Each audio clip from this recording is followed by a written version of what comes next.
How beautiful Istanbul is in the spring.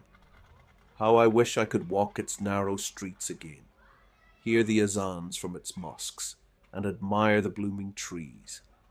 But for many years now, I have been afraid to return there, and am forced to wander through various towns and villages, moving from place to place, never staying long for fear of being caught. The whole problem is that I fear one woman. Allow me to tell my story from its very beginning. I was born and raised in the Balat district, lost my father early, and was forced to work from a young age, sometimes as a street shoe shiner, sometimes as a porter, sometimes as whatever came along. My mother was gravely ill, and all my money and all my youth went toward her treatment, just as she once sacrificed herself trying to raise me. I paid her back in kind, caring for her, bathing her, and feeding her with a spoon. My entire life consisted of hard work and caring for a bedridden patient, so I never even dreamed of having time for myself, going out with friends or meeting girls. Of course, I would have been happy to find a woman, but I was destitute, unattractive, and lived with a sick mother. Which of them would even look at me? Therefore, to all questions about marriage, I simply joked, until an acquaintance, an orange seller, said to me, "You are almost 40, and you still haven't married. Do you really want to die like this, having lived with no one but your sick mother?" I wish I could, friend, but who would marry me? I wouldn't say it's easy for me. What kind of woman do you need? By God, she only needs to be a good person and not be afraid to share the hardships of life with me. I don't need anything else. But where can someone like me find even one bride? It seems my fate is to be alone. After thinking for a moment, the orange seller said, "I think I can help you, if you want." A few days passed, and I had already forgotten about our conversation when he called me over again and said, "There is a woman whom I described your situation to, and she agrees to marry you." I can't believe my ears. And who is she? She is a quiet, modest woman from a village. She grew up in the wilderness, and her demands are small. She is one of those who covers her face. I described you to her as a kind, decent man, but one in a difficult life situation, and she agreed. Her family actually needs men, though I'm not sure she is a Muslim. "It's nothing," I said. "Let it be so." That's how I met my wife. She was a small woman in a black niqab, frail, silent, and terribly shy. I was surprised when the orange seller simply brought her to me at our next meeting without unnecessary conversation. She barely had any possessions, just a small bundle. "What is your name?" I asked her, and she was noticeably flustered. "Name?" she repeated. Her voice was gentle and melodic. "You can give her any name that you like. For example, Fatma," the orange seller answered for her. "She's not talkative and is very shy around you." We performed the nikah and began living together. In our time, few people wear a niqab and conceal their face, but my wife wore hers constantly, even at home. Well, I thought, perhaps that was the custom in her family, or maybe she's just very modest. I understood that she might feel uncomfortable in a new place, and so I always spoke to her kindly and did not bother her with unnecessary talk, seeing her silence. She rarely replied to me, sometimes not even responding to her name, but occasionally she would answer with a single word or let out a quiet, pleasant chuckle. Even when lying with me, she did not remove her niqab. "How glad I am that you have a wife," my mother told me. "It's nice to see you so happy. And the girl is very hard-working, a good homemaker, quiet and very sweet-looking." "Yes, I replied. "A sweet girl. I am very lucky." Days passed, but Fatma did not become closer to me. She cooked wonderfully, kept the house clean, and took over all the care of my mother, but she still didn't show me her face and hardly spoke to me. She also did not go out into the street. "Listen, my dear," I said to her once. "You are my joy, and I am so happy with you. But listen, maybe you will finally show me your face. After all, I am your husband, and am allowed to look." At these words, Fatma was visibly embarrassed and shrank away from me, covering her face with her hands, as if I might forcibly rip the niqab off her right then. As you wish," I hastily said. "It is only for you to decide." Well, I thought, maybe she has very strong iman, or she's genuinely very shy, or maybe, in the end, she's simply not beautiful. Well, I wouldn't say that matters. One day, when I returned from work, my mother called me over. She looked thoughtful. "Son, sit with me and let Fatma sweep in front of the house," she requested. When Fatma went out with the broom, my mother said to me, "Listen, son, where does Fatma go every night?" My heart went cold at that question. "What do you mean by that?" "I never heard her leave. She moves very quietly, but I still manage to see her. Lately I haven't been sleeping well, and I've noticed more than once that she goes out somewhere after you fall asleep and returns before morning. I ask her, but she stays silent as always. I thought she was going to the mosque for the night prayer, but the prayer doesn't last all night. And I've never seen her perform namaz in all the days she has spent here." "That's strange," I replied. "The orange seller told me that Fatma is not a Muslim." "That's why she doesn't perform namaz, but where could she be going every night?" "Maybe she is Christian and goes to a night service." When Fatma returned, I directly asked her this question, but she remained silent as usual. I kept asking questions, seeing I was worried about her, but she just started crying, and I rushed to comfort her. Well, I decided, could such a shy and timid woman be doing anything indecent? Besides, her belly was starting to grow. But I still decided to follow her. Surprisingly, it was then, by some strange coincidence, that I started having bouts of inexplicable absent-mindedness. It would happen that I would stare at something, and only come to my senses several hours later, with all my limbs stiff and aching, from having spent all that time motionless, in one position. Sometimes I would find myself reading, or writing something, or drawing water into a cup, though I definitely did not remember how or why I started doing these things. One time, I decided to stay awake to follow Fatma, blinked, and it was already starting to dawn outside, and Fatma was already rattling dishes in the kitchen. I was so in love that I found excuses for everything, but my mother grew gloomier. She liked her daughter-in-law less and less. "Still waters run deep," she would say. "I don't like silent people. Who knows what they're thinking?" "Fatma is just shy, mother," I would answer her. "You always find excuses for her," she said. "Your wife bothers me. My head starts to hurt when I look at her face. Her eyes are strange. Don't you think they are painted?" For some reason, the thought of this deeply lodged in my mind.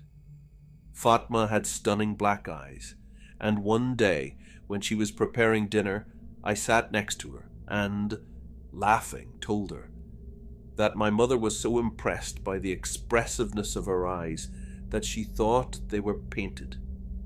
As soon as I said this, Fatma tensed up and dropped the knife from her hands. The knife clanged as it hit the floor. I cried out in surprise, and suddenly it was as if a veil fell from my eyes, and I discovered that it had long been night, and no one was around, and I was sitting alone in the dark kitchen with my tea long cold in front of me. After this incident, Fatma began to wear a burqa, which now concealed even her eyes. Then I did a dishonorable thing and secretly rummaged through her belongings. Her bundle was stuffed with all sorts of women's items, all of them black, and I pulled one out, and was surprised to see that on the black niqab, where the face should be, a light slit was drawn on a thin mesh, and on it something resembling eyes, as if someone putting on this niqab was putting on these eyes with it. For some reason, I immediately thought that she must be disfigured or have some physical flaw, which is why she resorted to such a strange trick. This explained a lot about her behavior. Feeling a mix of pity and tenderness for my wife after these thoughts, I put her things back in the bundle and knocked on her room door. Fatma sat there alone in silence and darkness, with all the windows curtained. My heart skipped a beat when I saw that she was without her niqab now. I couldn't make out her face, but after what I had found in her things, I imagined in the gloom that she had no eyes. Hearing me enter, she quickly covered her face again. "Let's go for a walk. I'll show you Istanbul," I gently suggested to her. We walked together through the narrow streets of Balat, and I showed her all the corners of the district where I grew up. The houses, the shops, the mosques. Here I knew every alleyway, the cellar in every shop, and every stray cat. We walked, I talked. Fatma remained silent, not looking around, and I thought that looking at her was like looking at the moon, just as cold, distant, and indifferent. And I realized that she had no interest in Istanbul, or in me, nor any other emotions or feelings, only a strange anticipation of something unknown to me yet. The beauty of the mosques did not oppress her. She also refused my attempts to treat her to ice cream or roasted chestnuts, and she only showed a reaction once, flinching and starting to look around when the azan rang out. "Have you never heard the azan in your home village?" I gently asked her, but she was silent. She showed the same strange reaction every time afterward at the first sounds of the azan, but at the time, this did not yet bother me. I suggested we go into the mosque, my favorite one that I visited most often, and she seemed to agree at first. But when we started climbing the steps, she suddenly became nervous and pulled my hand, saying, "Don't, that is a bad place." Then I led her to a nearby church, deciding that perhaps she was Christian, but Fatma did not like it there either. Huddled and visibly nervous, she wandered among the icons and finally said to me, pointing to an image of the Virgin Mary, "Can that woman not look at me?" We went home, and all the way back, I tried to question her about her life, her home village, and her family, but she only remained silent. It was only when I asked her, "You are called Fatma, so are you a Muslim, or perhaps a Christian or a Jewess?" that she suddenly answered, "None." Soon, rumors began to circulate about her. Children were afraid of her, and I heard them discussing, "What does Fatma have under her burqa?" They said that she was missing one eye, or had a huge nose, or all her teeth were knocked out, or maybe she had no face at all, just a hollow instead of a head. This surprised me, as Fatma was not the only woman in Istanbul to cover her face, and it made me wonder, maybe the neighbors had seen something that I hadn't. My mother seemed to have long wanted to tell me something, but Fatma was constantly hovering near her, as if deliberately, whether fluffing her pillows, clipping her nails, or wiping her with a sponge soaked in soapy water. My mother became as silent as her daughter-in-law and somehow seemed sad and frightened. She would shrink into a ball whenever Fatma even approached her. Finally, she said, "Why don't you invite your cousin Kamal to visit? It would be nice for him to stay with us. I feel I don't have long left and would like to see my dear nephew before I die." "What are you saying, Mother?" I reprimanded her, but that same day I called Kamal in Ankara. He arrived 3 days later. Fatma reacted to the guest cautiously, and it seemed to me a little unfriendly. Kamal brought her gifts, including a cradle for the future baby and some toys. But she didn't even approach them and only examined them from afar, as if seeing these objects for the first time and trying to understand their purpose. "She's a little shy," I warned Kamal. We walked with him all evening around Istanbul, indulging in memories, and the next day I went to work as usual, leaving the guest with my mother, with whom he also had much to talk about. In the evening, we strolled through the streets of Balat again, chatting about this and that, when he finally said, "Your wife is terribly uncommunicative. I couldn't get anything out of her, not even where she's from or how you met. How old is she?" His question caught me off guard, and I honestly admitted that I had no idea. He was surprised, and I answered with some embarrassment that I had never been interested in that question. At that moment, I realized with belated surprise that I knew nothing about her, because there were not even any documents in the satchel she brought with her. "You married an unknown woman of an undetermined age with no documents. Brother, I understand the extent of your loneliness, but this is utter foolishness." "People sometimes do that," I replied, though not very confidently. "I am not the most desirable groom, and she is apparently not the most desirable bride, for whom I became a chance to escape from the wilderness." "I understand, but this is a child." For the second time, he took me by surprise. "What do you mean, a child?" "Your mother said that Fatma has grown somewhat taller during the time she's lived with you." Kamal shrugged. "And that means she's still growing. Maybe that's why she doesn't have a passport. Did you think of that?" "Who found you this bride?" "She is most likely from a very poor, dysfunctional family, and her parents simply sold her. Or perhaps she is an orphan or a refugee. By Turkish law, you are engaged in very bad things." Then I understood why my mother had invited Kamal to visit precisely now. She was bothered by my young bride, and she intended to use his help to find out more about her. "I assume she is a teenage girl, most likely a refugee." Kamal continued to develop his idea. "This also explains the fact that she speaks Turkish poorly." "Why do you think she speaks Turkish poorly?" "Isn't it obvious?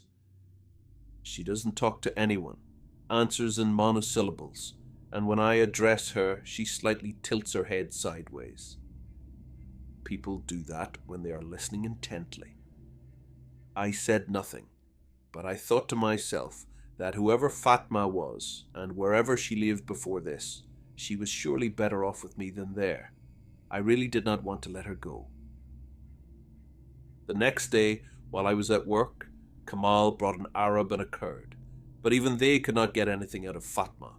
She either didn't understand or ignored what they were saying, and when a few questions were written to her on paper, she held the sheet as if she didn't know what to do with it. So we realized that she could not read or write either. And on the third day, Kamal left early in the morning while I was asleep, without any warning, leaving a sealed envelope for me with the neighbor. I opened it on my way to work. "Forgive me for leaving so quickly without warning you, but it is now dangerous for me to stay with you. I desperately beg you to follow my example and leave Istanbul with your mother as soon as possible, because the woman you are living with is not a Turk, not a Syrian, not a Kurd, and most likely not a human at all. I will not recount what I saw, but I will only ask you, have you ever seen her eat?" I nervously turned the letter over in my hands and put it in my pocket. In the evening on the way home, I bought a small box of sweets for Fatma. I offered to have dinner together, but she only shook her head and went to her room. "Mother, I asked then. "Have you ever seen Fatma eat?" "No," she replied. We were talking in a whisper, but Fatma apparently heard us somehow, because from that day on, she began to deliberately scoop a portion onto her plate and take it to her room. Perhaps it was just a coincidence, for how could she have heard us if we were whispering? A couple of times, she even allowed herself to be persuaded to keep me company at the table. She ate very strangely. For example, she ate pilaf by skewering 1 grain of rice at a time onto her fork, and then slowly and carefully sending it somewhere under the folds of her chador. This led me to think that she had never used cutlery before. Poor girl, I thought. In what conditions must she have had to live? Soon, my mother began to complain about a strange odor. On one of my days off, I decided to find its source and thoroughly search the house. The smell led me to Fatma's room, where she was sitting on the floor, as always, in complete darkness, doing something. "What are you doing?" I asked. "Sewing," she quietly answered. "In complete darkness?" "Yes," she answered even more quietly. I said I wanted to look around her room. And then she silently got up and left, clutching her sewing to her chest. I drew back the curtains and opened the windows, letting in fresh air and sunlight. The air in this room was stale, smelling of damp earth and something rotten. I said I wanted to look around her room, and then she silently got up and left, clutching her sewing to her chest. I drew back the curtains and opened the windows, letting in fresh air and sunlight. The air in this room was stale, smelling of damp earth and something rotten. I immediately found the source of the smell. In a box in the corner lay something that looked like chewed rice and meat, already starting to decompose. Also in the box were the unopened box of sweets I had recently given Fatma and several plates of food that had already spoiled. I realized that the food Fatma took to her room she stored in this box, and also spit out the food she supposedly ate in front of me into it. When I asked Fatma what this was, she hesitated for a moment and replied, "I don't eat your food. Why didn't you just tell me? If the cuisine of your people is different and you are used to different food, there is nothing wrong with that. Tell me, and I will buy you the food you ate at home. And the sweets, you haven't even tried them. Didn't you like my gift? I need nothing from you, my beloved," she said softly, "except for yourself." Of course, I was defenseless against such words and did not say anything more to her. I threw away the ill-fated box and stopped pressing Fatma. Moreover, I felt foolish. I had put the poor girl in an awkward position just because I believed some stupid letter. Of course, she simply cooks the food of her people in secret and eats it privately so as not to embarrass anyone with her fussiness. That's how I, the lovesick fool, explained everything to myself once again. A person cannot possibly eat nothing at all, especially at her age and condition, being pregnant and still growing. And I no longer doubted that she was growing. She was brought to me quite small, and now she was already taller than my shoulder. Meanwhile, the neighbors began to avoid me. When I left the house, they looked at me from a distance and whispered behind my back. I was so in love and happy that I paid no attention to it. Imagine an unsightly person like me, poor and unattractive, had acquired the sweetest and gentlest creature in the whole world. Young, quiet, affectionate. She asked for nothing, complained about nothing, and surrounded me and my mother with care. And even though I had never seen her face, it no longer bothered me. Even if she turned out to be the ugliest woman in the world, I no longer cared. Of course, sometimes I did not lose hope and asked her to show me her face, but she invariably refused. I tried to peek at her in the bathroom or wait until she fell asleep, but every attempt inevitably ended in failure. It was as if Allah himself gently but surely held me back from it. Or maybe it was all the fault of the spells that Fatma always seemed to be able to cast on me. One day, I woke up in the middle of the night and saw that Fatma was not beside me. I checked all the rooms, but she was nowhere. I rushed out into the street in my sleepwear and saw her approaching me from the darkness. "Where were you?" I exclaimed. "Why are you walking alone at night? I was so worried." "I couldn't sleep, and I decided to take a walk," she replied, taking my hands. "Pregnant women need fresh air." When we returned to the house, I lay back in bed, and she sat down beside me and took up her sewing again without turning on the light. "What are you sewing?" I asked. "Because of the pregnancy, I have grown and gained weight, so I have to alter my clothes." "But how do you see in the dark?" "The moonlight and the gleam of the needle are enough for me," she replied. "Sleep, my dear." Reassured, I fell asleep. Early in the morning, while shaving by the mirror near the window, I badly cut my cheek. A few drops of blood fell on the floor, but I wiped them up. In the evening, returning from work, I saw a strange sight. Fatma was sitting on all fours in that very spot and seemed to be sniffing. I quietly called her name. She turned her head toward me and asked, "Was there raw meat here?" "Where?" "There was raw meat in this spot," she said. "Yesterday evening, or maybe today." "You are probably imagining all sorts of smells because of the pregnancy," I replied. "Lie down and rest." But when we lay down together that evening, she nuzzled her nose into my cheek, right on the scratch, and for some reason said, "How I love the smell of humans." "I need nothing from you, my beloved, only your heart and your meat and your liver and your kidneys." "What do you mean by that?" I asked, confused, but she only laughed. At dawn, I was sweeping the street in front of my house when a man passing by said to me, "Your wife smells of damp earth, and now you do too." Everyone in Balat has strange dreams about her, always the same ones, only you notice nothing. "And what do you see in your dreams?" I asked. "You follow your wife at night," he replied. "Then you will find out."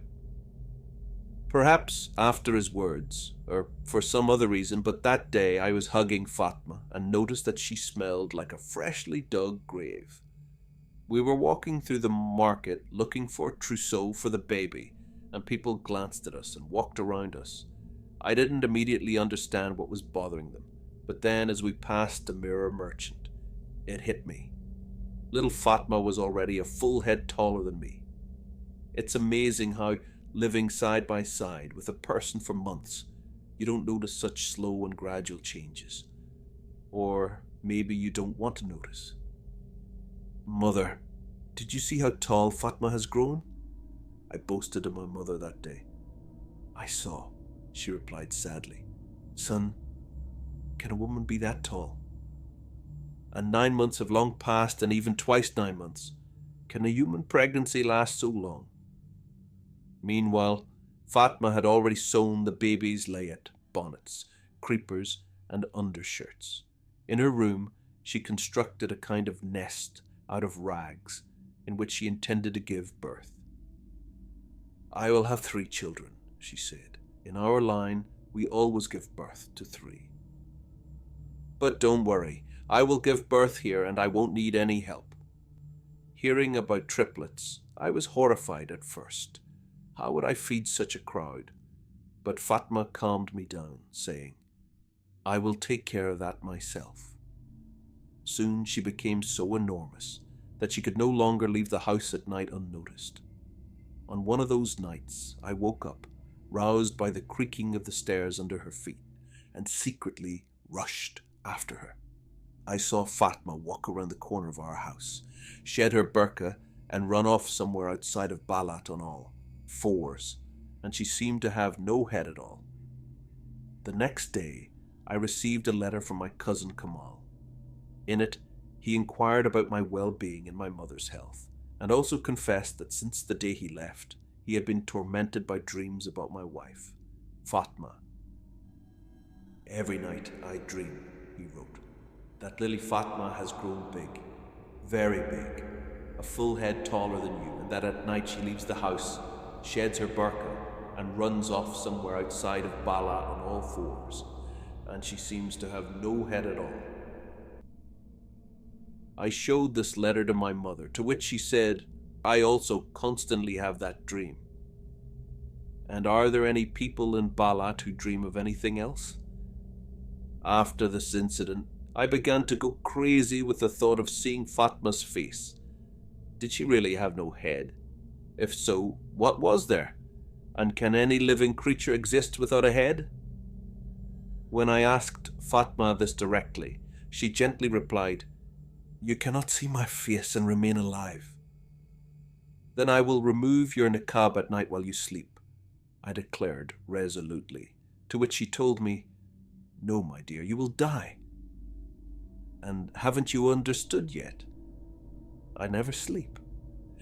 "Let me die, but I will see your face," I answered her. "Even if you have no head, even if you have a pig's snout instead, or the most terrible thing on earth, I wish to see it." "All right," said Fatma. "Only let me finish my sewing.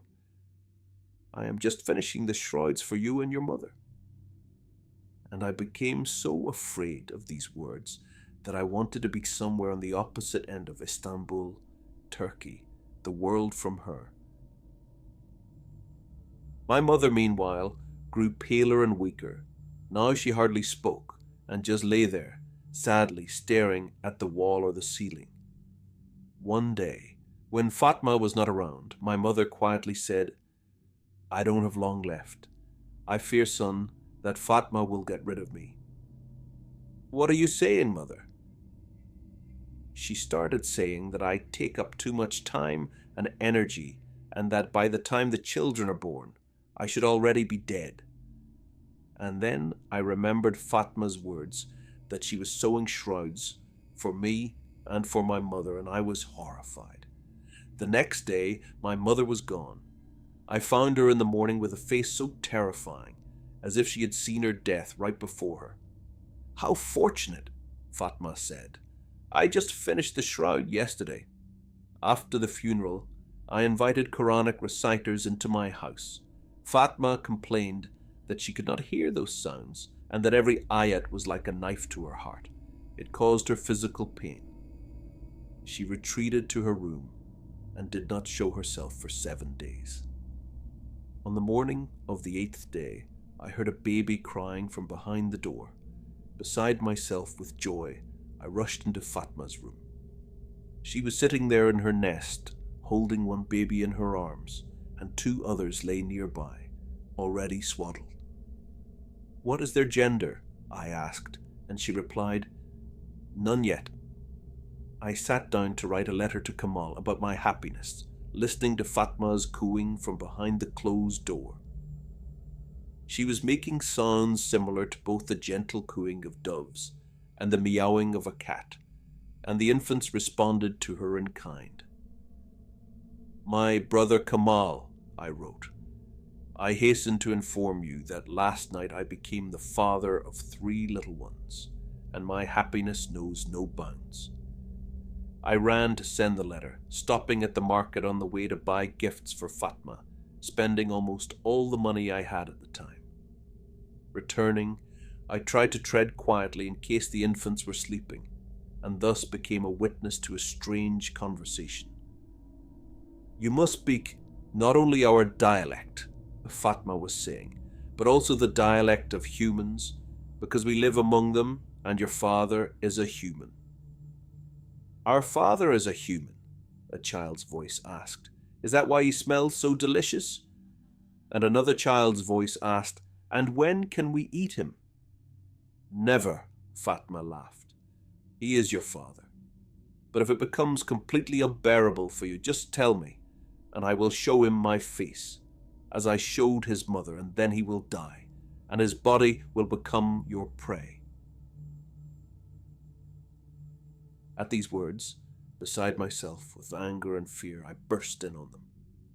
And Fatma, sitting on the floor, noticed me, stood up, and in the semi-darkness, I saw that in those 8 days she had grown so tall that her head reached the ceiling. And then, as if a veil fell from my eyes, I finally realized what kind of strange monster I had been living with all these months, and understood nothing, because it had cast its spells upon me. In horror, I fled the house and ran until, breathless, I reached the market, the very one where the orange seller traded. "Who did you bring me?" I shouted, approaching him with a face distorted by anger. "A 3-meter woman who gives birth to children who can talk from birth and want to eat me?" "Don't shout," the orange seller greeted me. "Are you afraid of the bride I chose for you? But she is quiet and obedient and absolutely undemanding. She finds her own food." "Isn't that the kind of woman you always dreamed of?" "A woman? She's a monster. There are no such women. People of that size cannot exist."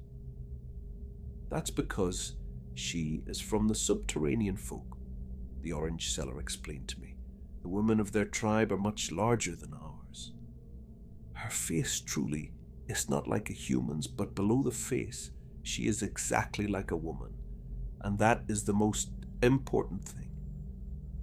She is indifferent to beautiful dresses because she has no eyes at all, but she doesn't need them because it is always dark underground, and one must navigate by smell. You don't need to feed her. She can work without rest, and she quickly learns the human language. When I brought her to you, she understood no more than 17 words, and now she probably speaks like a real Turk. And don't be afraid of the children. They won't eat you, because you are their father. And don't be afraid of your wife. You can dress her up and paint her so that you can't distinguish her from a person. Isn't that what you always dreamed of?" And so, from that day on, I have no home, and I never stay anywhere for long, being in constant flight, and in no city or village do I linger for more than a few days, because sooner or later a tall, dark silhouette always appears on the horizon. My beloved woman is looking for me.